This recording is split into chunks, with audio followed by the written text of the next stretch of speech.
반갑습니다. 흑임자 쌤이에요. 혹시 친구들 사면초가 토사구팽이라고 하는 고사성어를 들어본 적 있습니까? 사면초가는 말 그대로 사방에서 초나라의 노래가 흘러나온다는 뜻이고요. 토사구팽은 토끼 사냥이 끝나고 나면 사냥개를 삶아 먹는다는 뜻인데 이 고사성어가 어디서 나왔는고 하니 바로 우리가 오늘 공부할 이 한나라와 관련된 고사성어입니다. 자, 그러면 이 한이라고 하는 나라가 어떻게 세워지게 되었고 어떤 발전 과정을 거쳐가게 되는지 하나하나 살펴보도록 하겠습니다. 자, 친구들 우리가 지난 시간에 어느 나라를 배웠느냐? 진이라고 하는 나라를 배웠죠. 진시 황제에 의해서 만들어진 진. 하지만 진나라는 어떻게 망했습니까? 바로 엄격한 법치주의와 무리한 토목공사로 인해서 만들어진 지 15년 만에 굉장히 빠르게 멸망하고 말았죠. 자, 진나라가 멸망한 게 기원전 206년입니다. 자, 그럼 진나라가 망하고 나서 세워진 중국의 왕조가 바로 한이라고 하는 왕조인데요. 한나라는 세워진 게 BC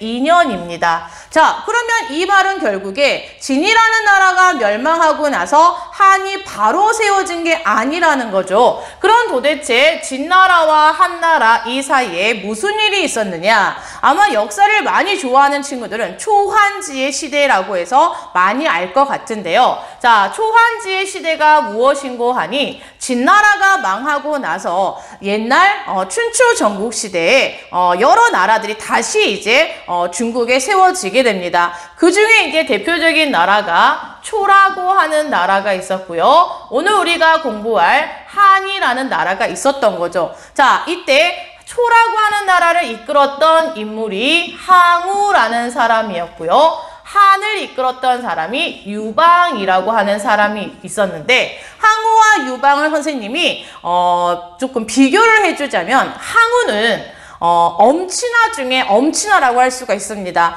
학교에서도 여러분 굉장히 넘사벽인 친구들 있죠. 자, 이런 사람이었다고 생각을 하면 돼요. 집안도 굉장히 좋았고 개인의 능력 또한 굉장히 우수했던 사람이 항우였고요. 유방은 반면에 흑수저, 그러니까 여러분이 요즘에 많이 쓰는 용어로 이제 이야기를 해주자면 흑수저 중에 흑수저, 집안도 굉장히 별로 좋지 못했고 능력도 별로 없었던 사람이 유방이라고 할 수가 있습니다. 자, 그런데 이 항우와 유방이 결국에 중국이라고 하는 지역에 최종 패권을 놓고서 싸우게 되는데 최종 승자는 누가 되느냐? 바로 여기 있는 유방이라고 하는 사람이 최종 승자가 되어 바로 중국을 재통일하게 되는 거죠. 자, 그럼 여기서 우리가 한 가지 의문이 드는 게 아니 도대체 항우라는 사람이 그렇게 뛰어난 사람이었는데 어떻게 유방한테 졌느냐? 우리 그런 거 있죠. 이 항우 같은 경우에는 본인 스스로가 너무나 똑똑하기 때문에 밑에 있는 부하 장수들을 별로 믿지 않았다고 합니다. 그러니까 별로 눈에 안 차는 거죠. 아이 그거밖에 안 돼? 그러니까 본인의 눈높이가 너무 높다 보니까 밑에 부하 장수들이 늘 마음에 들지 않았다고. 그러니까 잔소리를 하겠죠. 그러니까 믿지 못하고 잔소리를 하니 이 항우를 진심으로 따르는 사람이 없었다고 합니다. 반면에 이제 여기는 유방은 본인 스스로가 이제 별로 능력이 없으니까 주변에 이제 사람들이 굉장히 귀를 잘 기울인 거예요. 그래서 주변에 이 유방을 믿고 따르는 사람이 굉장히 많았고 대표적인 인물이 바로 유방이 아니라 한신이라는 인물이었죠. 한신. 자, 이 유방은 결국에 마지막에 이 한신이라고 하는 신하의 도움을 받아서 항우를 격퇴하게 되는 겁니다. 자, 이 초나라와 한나라가 여러 차례 이제 전쟁을 치르게 되는데 번번이 초나라가 승리를 하게 됩니다. 하지만 결국에 마지막 전투에서는 누가 승리하게 되었다? 바로 한나라가 승리를 하게 되었습니다. 이때 이 초나라 이제 항우가 이끌고 있던 초나라 군대를 궁지로 몰아놓고 한나라가 바로 초나라 군인들 들으라고 사방에서 뭘 틀어준다고요? 초나라의 노래를 틀어주는 겁니다. 그럼 초나라 군인들 입장에서는 전쟁을 한 지도 굉장히 오래되다 보니까 굉장히 힘들기도 하지만 이미 패배를 직감한 상황 속에서 초나라의 노래까지 흘러나오니까 이 초나라 군인들의 마음이 어떻겠습니까? 굉장히 힘들겠죠. 그러면서 이 군대를 탈영하는 사람들이 굉장히 많았다고 해요. 그래서 이제 결국에 마지막에 이 한나라가 승리를 거두게 되는데 그런 것 같아요. 여러분 이제 여기는 이제 강의를 듣고 있는 친구들 중에 남학생이 있을 텐데 남학생들이 이제 조만간 이제 성인이 되면 군대를 가게 되잖아요. 안 그래도 군대를 가야 된다는 것 때문에 심란해 죽겠는데 여러분의 형이나 동생이 있다면 형 군대 가는 거 축하해 라고 하면서 노래를 하나 불러주는 겁니다. 어떤 노래? 집 떠나와 열차 타고 훈련소로 가던 날 이런 노래 틀어주면 어쩝니까? 아니 군대 가는 걸 뭐 위로해주기는커녕 더 심란하게 만드는 거죠. 자 그런 거와 똑같았던 것 같아요. 초나라 군대가 이미 이제 패배를 직감한 상황 속에서 사방에서 초나라의 노래가 흘러나오니 이미 이제 이 게임에서는 초나라가 패배한 거나 마찬가지였던 겁니다. 결국에 한나라의 유방은 항우를 물리치고 마지막 전투에서 승리를 거두게 되었습니다. 자 그런데 여러분 여기는 유방 같은 경우에는 아까 항우를 물리칠 때 본인이 똑똑했다기보다는 그 밑에 있었던 정말 똑똑했던 신하 한신이라고 하는 신하가 있었다고 했죠. 그러면 이 한신이 한나라를 건국하는 1등 공신인데 여러분 유방 입장에서는 한신이를 어떻게 대접해 줘야 됩니까? 말 그대로 엄청난 포상금도 주고 격려를 해야 되잖아요. 치하를 해야 되잖아요. 그런데 유방은 어떻게 해버렸다? 선생님이 처음 수업 시작할 때 토사구팽이라고 하는 고사성어 이야기해 줬었죠. 자, 토끼 사냥이 끝나고 나니 사냥개를 삶아 먹는다. 결국 어떻게 해버렸다? 이미 이제 한이라는 나라를 건국했으니 한신이라는 사람은 쓸모가 없다. 라고 생각을 했던 거죠. 그래서 한신이를 죽여버리게 됩니다. 그래서 이제 여기서 나온 고사성어가 토사구팽이라는 말입니다. 자, 어쨌든 이 유방이라는 사람이 초나라의 항우를 물리치고 중국을 다시 재통일하게 되었던 겁니다. 그러면 친구들, 이 한고조 유방에 의해서 이제 한이라고 하는 나라가 건국이 됐을 때 이 한이 어떻게 발전해 가는지 하나하나 살펴봅시다. 이 한의 발전과 관련해서 여러분이 기억을 해야 될 황제가 2명이 있습니다. 바로 첫 번째가 한을 건국한 한고조 유방이 되겠죠. 자, 한고조 유방 중국을 다시 어떻게 했다? 재통일을 했다. 진나라 멸망 이후에 분열이 되었던 중국을 다시 재통일을 했고요. 두 번째 한고조 유방 같은 경우에는 누구와 화친을 맺기도 했느냐? 흉노와 화친을 맺기도 했습니다. 자, 그러면 이게 무슨 말이냐면 여러분 한이라고 하는 나라가 이렇게 있었을 때 진나라 때도 마찬가지였는데 진시황제 여러분 한번 떠올려 보세요. 진시황제 같은 경우에도 나라를 통일을 했지만 끊임없이 진나라를 괴롭혔던 북방의 유목민족이 하나 있었죠. 바로 그들이 누굽니까? 그렇죠. 흉노였었죠. 그래서 흉노의 침략을 막기 위해서 무엇을 쌓기도 했었습니까? 만리장성을 쌓기도 했었죠. 자, 그 흉노가 한나라 때도 끊임없이 만리장성 안으로 내려와서 밑으로 내려와서 한나라를 위협하는 겁니다. 그래서 고조가 이제 흉노를 막기 위해서 여러 차례 이제 군대를 보냈지만 번번이 패배하는 겁니다. 그래서 이 한고조 유방 같은 경우에는 더 이상 전쟁이라는 방법이 아니라 화친이라는 방법을 통해 흉노와 상당히 사이 좋은 관계를 유지하게 됩니다. 알겠습니까? 자, 그리고 이제 세 번째 한고조 유방 같은 경우에는 진나라의 군현제가 아니라 주나라의 봉건제도와 진나라의 군현제를 짬뽕한 군국제라고 하는 제도를 시행하게 됩니다. 자, 군국제를 시행했는데 이게 무슨 말인고 하니 친구들 혹시 중국집에 갔는데 짜장면도 먹고 싶고 짬뽕도 먹고 싶다. 그러면 뭘 시킵니까? 그렇죠. 두 개가 섞여 있는 짬짜면을 시키게 되죠. 이 군국제도가 바로 그런 겁니다. 바로 군현제도와 뭐가 짬뽕이 되어 있다? 봉건제도가 짬뽕이 되어 있는 제도입니다. 자, 이 한고조 유방의 입장에서도 이제 한나라를 건국하고 황제가 됐으니 당연히 강력한 중앙 집권 체제를 원했겠죠. 하지만 선생님이 한고조 유방 같은 경우는 본인이 똑똑해서 황제가 됐다기보다는 주변의 여러 신하들의 도움을 받아서 황제가 된 케이스다 보니까 처음부터 무리하게 군현제라는 방법으로 갈 수가 없었던 겁니다. 자, 그림으로 그려보면 이런 거죠.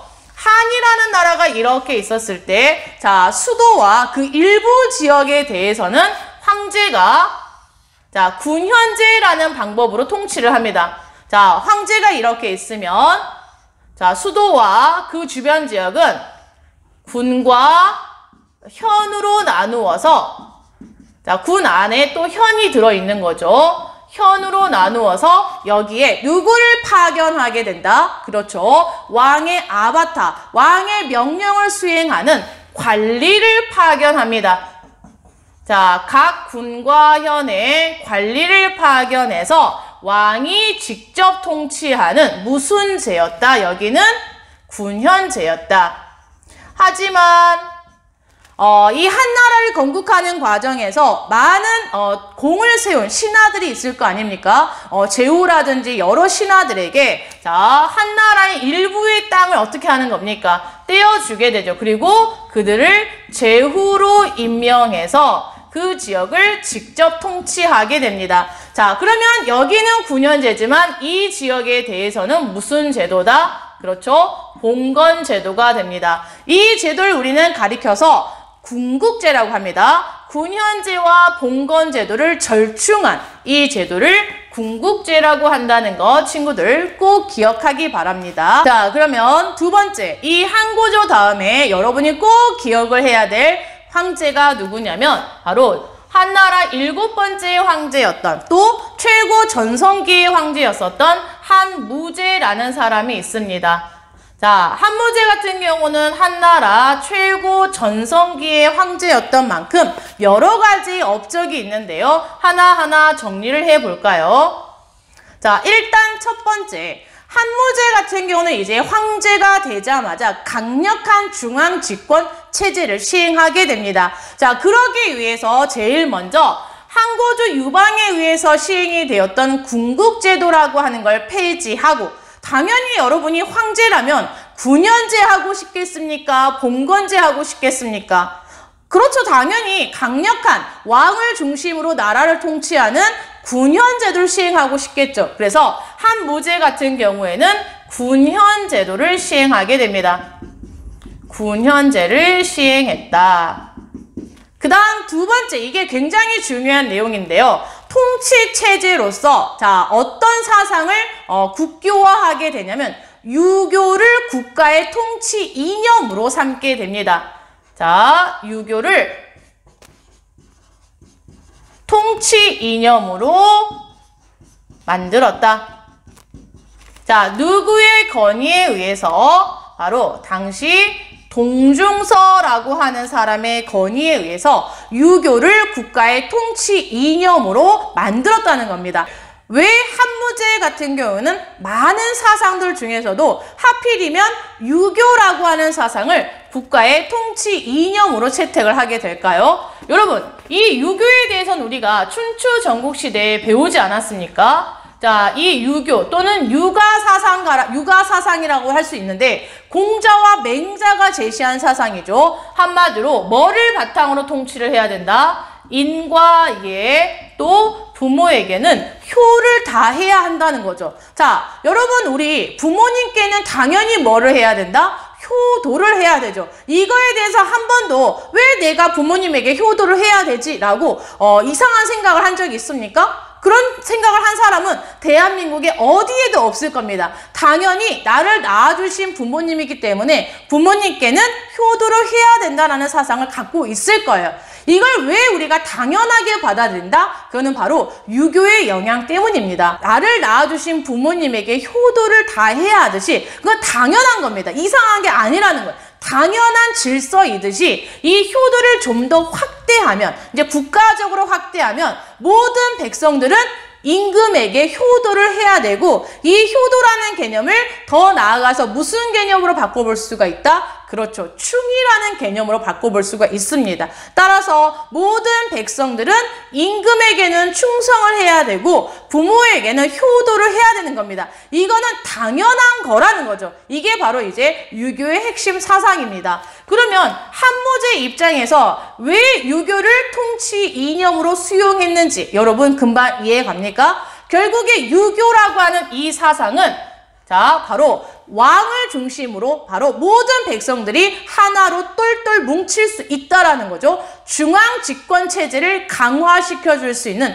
최고의 핵심 사상이라는 겁니다. 이해 갔습니까? 왕권을 강화시켜 주고 다른 말로 중앙 집권 체제에 도움이 됩니다. 그러니 당연히 한무제 입장에서는 이 유교가 굉장히 나라를 통치하는 데 있어서 좋은 사상이 될 수 있었던 겁니다. 자, 그 다음에 세 번째, 한무제 같은 경우는 영토도 굉장히 크게 넓혔죠. 자, 일단 어디를 점령했냐면 이 한나라 밑에 있었던 베트남을 점령을 합니다. 베트남을 점령을 했고 그 다음 우리나라 최초의 국가인 어디도 멸망을 시켰을까요? 그렇습니다. 고조선을 멸망시키기도 했습니다. 여러분이 한국사를 공부하다 보면은 자 BC 108년 고조선 위만조선의 마지막 왕이 우거왕인데 이 우거 위만의 손자라고 이제 알려져 있죠. 위만의 손자인 우거왕 때 한나라의 공격을 받아 열심히 싸웠지만 1년 만에 결국에는 항복을 했다라고 이렇게 한국사에서 배우게 될 겁니다. 이 고조선을 멸망시키고 그곳에 군을 설치했다라는 걸 이제 나중에 한국사에 가면 공부하게 될 겁니다. 자, 그러면 그 다음 세 번째, 이게 이제 또 굉장히 중요한데 역시 한무제 때도 역시 한나라를 괴롭혔던 북방의 유목민족이 흉노입니다. 여기 한고조 유방 같은 경우는 흉노와 화친이라는 방법을 통해 나라를 통치했다면 한무제 같은 경우는 이 흉노를 여러 차례 이제 정벌을 하기 위해서 군대를 보냅니다. 하지만 여기 있는 한무제 같은 경우도 번번이 이제 패배를 하게 되죠. 자, 이때 이 한무제의 머리를 탁 스쳐 지나갔던 한 가지 생각이 무엇이었냐면 자, 이렇게 이제 한이라고 하는 나라가 있고요. 이 위에 흉노가 있습니다. 근데 이 한무제가 하나 어떤 소문을 들었냐면 저 멀리 서역이라고 하는 곳에 가보면은 대월지라고 하는 나라가 있다 카더라. 이제 카더라 통신입니다. 있는지 없는지 있기는 할 텐데 대월지의 정확한 위치를 잘 몰랐습니다. 대월지라고 하는 나라가 있다 카던데 카더라 통신이죠, 일명. 이 대월지라고 하는 나라도 옛날에 흉노하고 이제 전쟁을 해가지고 쫓겨서 저 멀리 서역까지 쫓겨갔다 카더라라는 이제 이야기를 듣게 됩니다. 그러니까 이 한무제 입장에서는 이제 혼자 흉노를 정벌하기가 버거우니 자신들과 입장이 굉장히 비슷한 대월지라고 하는 나라와 손을 잡아 흉노를 치면 어떨까라는 생각을 하게 되는 거죠. 자, 그래서 이 대월지로 갈 사신단을 모집하게 됩니다. 그러니까 우리가 그 음악 프로에서 공개 오디션을 하듯이 대월지로 갈 사신단을 공개 모집을 했는데 이때 한무제에게 낙점당한 사람이 누구냐면 바로 장건이라고 하는 사람이었습니다. 자, 이 장건이 굉장히 인성이 훌륭해서 장건을 낙점을 하게 됩니다. 그래서 장건에게 이제 미션을 한 가지 주게 되는 거죠. 너는 대월지로 가서 대월지와 동맹을 맺고 오너라 라는 미션을 주게 됩니다. 자, 그래서 이제 장건이 대월지로 떠나게 되는데 이 장건이 대월지로 갈 때 굉장히 두 가지 어려움이 있습니다. 첫 번째 어려움은 뭐냐면 아까도 말을 했듯이 대월지 위치가 정확하게 어디인지를 잘 몰랐다고 하는 것과 두 번째 어려움이 바로 대월지로 가기 위해서 반드시 흉노의 땅을 지나가게 되어야 된다는 겁니다. 자, 그 구체적인 이유는 여러분이 나중에 궁금하면 더 자료를 찾아보는 걸로 하고요. 어쨌든 장건이 이렇게 대월주로 가려고 이제 흉노의 땅을 밟게 되는데 이때 어떻게 돼버린다? 흉노에게 붙잡혀 버리게 됩니다. 자, 붙잡혀가지고 이제 흉노에서 10년 동안의 인질 생활을 하게 되는데 10년 동안 인질 생활하면서 결혼도 하고 아이도 낳게 됩니다. 그러면 이제 보통 우리가 10년 동안 인질 생활을 하다 보면은 자신의 미션을 잊어버리기도 할 것 같은데 장건은 자신의 미션을 잊어버리지 않았던 거죠. 그래서 10년 만에 대월지에 이제 흉노를 탈출해서 대월지로 도착을 하게 됩니다. 가서 대월지한테 야 대월지야 우리가 이런 이유 때문에 같이 동맹을 맺는 게 어떻겠니? 라고 물어봤더니 대월지는 어떤 대답을 할까요? no! 라고 대답을 합니다. 왜요? 대월지 왕이 뭐라고 대답을 하느냐? 자기들이 비록 흉노에게 쫓겨오긴 했지만 막상 여기 와서 보니까 이곳이 굉장히 살기가 좋다. 그리고 우리는 이미 이곳에 와서 정착을 했고 안정되게 살아가고 있는데 굳이 우리가 왜 흉노를 쳐야 하지? Why? 라고 대답을 하는 겁니다. 자, 결국 이 말은 뭡니까? 장건이 대월지와의 동맹에 성공했다, 실패했다? 그렇죠. 실패했다라는 겁니다. 결국 장건은 아무것도 얻지 못한 채 다시 돌아오게 됩니다. 이제 돌아와야 되는 미션이 있는 거죠. 그런데 역시 돌아올 때 또 험난한 여정이 예상이 되는 게 다시 누구의 땅을 밟고 돌아와야 한다? 흉노의 땅을 밟고 돌아와야 된다는 겁니다. 자, 돌아오는 길에 여러분 다시 또 흉노에게 붙잡히게 됩니다. 하지만 우여곡절 끝에 자 흉노를 다시 탈출을 해서 한나라로 돌아오게 됩니다. 결국에 이 장건이라고 하는 사람은 대월지와의 동맹을 맺기 위해 13년 만에 굉장히 어렵게 귀국을 하게 되는 겁니다. 자, 아무것도 얻지 못한 채 귀국을 했던 장건이라는 사람을 한무제는 환영을 했다, 죽여버렸다? 환영을 해줬습니다. 자, 엄청나게 대대적으로 환영을 했고요. 장건은 한무제에게 자 귀국 보고서를 써야 되는 거 아닙니까? 자기가 13년 동안에 자 보고 들었던 걸 이렇게 귀국 보고서를 쓰게 되는데 이 귀국 보고서 안에 어떤 내용이 들어있느냐? 13년 동안 흉노에서 살면서 흉노에게 붙잡히고 포로 생활하고 또 대월지로 갔다 돌아오는 길에 자신이 보고 들었던 여러 가지 것들이 있을 거 아닙니까? 흉노 이 아이들이 어떻게 돈을 벌고 있는지, 대월지 이 나라가 어떤 나라인지를 아주 자세하게 보고 들었던 겁니다. 그리고 그것들을 모두 다 여기에다가 기록을 해가지고 한무제에게 주었던 거죠. 이해 갔습니까? 자, 그럼 선생님이 지금까지 했던 이 장건의 내용을 여기다 정리를 해보겠습니다. 자, 장건이라고 하는 사람을 자 어디로 보냈다? 대월지로 파견을 했다. Why?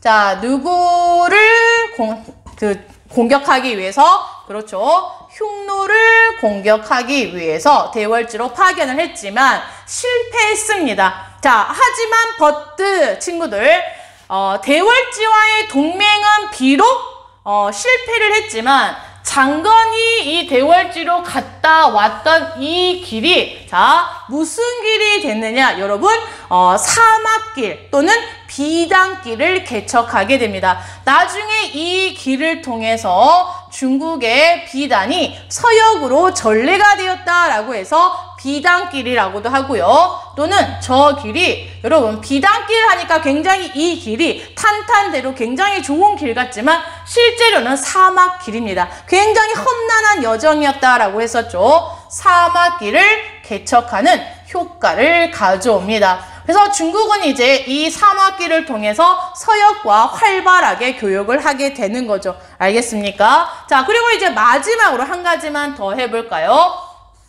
자, 한무제 같은 경우에는 자 베트남도 점령을 했고 고조선도 멸망시켰고 특히 흉노를 정벌하는 과정에서 굉장히 여러 차례 이제 전쟁을 하게 되죠. 전쟁을 하다 보니까 나라의 재정이 부족해집니다. 자, 이 부족한 재정을 채우기 위해서 재정 확보를 위해서 자 어떤 정책을 펴게 되느냐? 소금과 철에 대해서 전매 제도를 시행하게 됩니다. 전매 제도라고 하는 것은 오로지 국가만 독점 판매할 수 있다는 겁니다. 소금과 철, 그 다음에 술에 대해서 국가가 독점 판매함으로써 국가의 재정을 마련할 수 있었습니다. 이해 갔습니까?